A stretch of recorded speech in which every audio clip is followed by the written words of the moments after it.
Verse 12. When he has taken away the multitude, his heart will be lifted up, and he will cast down tens of thousands, but he will not prevail.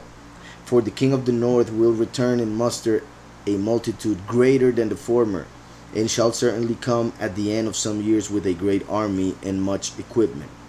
Now in those times many shall rise up against the king of the south.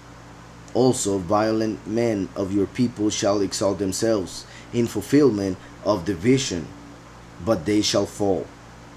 This verse, that's when certain Yahudim revolt against the southern king, but they were crushed by Scopas of Egypt, who was from the south.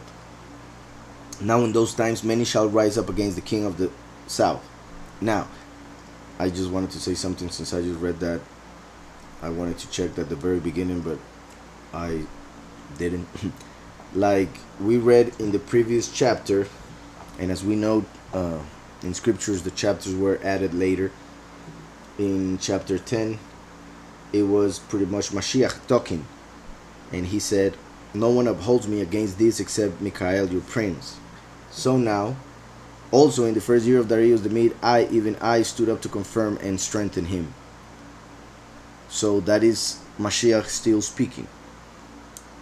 So it was Mashiach who gave the strength, just like I said, to strengthen Daniel, to use Daniel.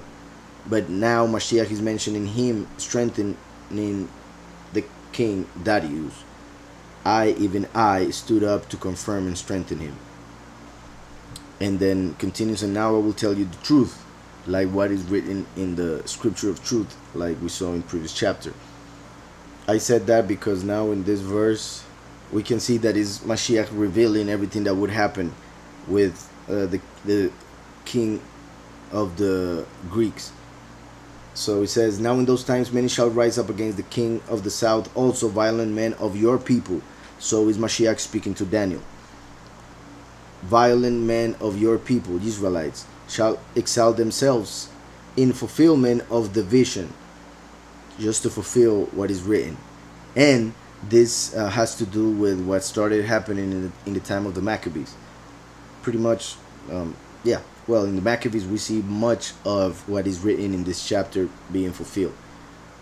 But they failed. It says, but they shall fail. So the king of the north shall come and build a siege mound. That was Antiochus III. So the king of the north shall come and build a siege mound, and take a fortified city, and the forces of the south shall not withstand him.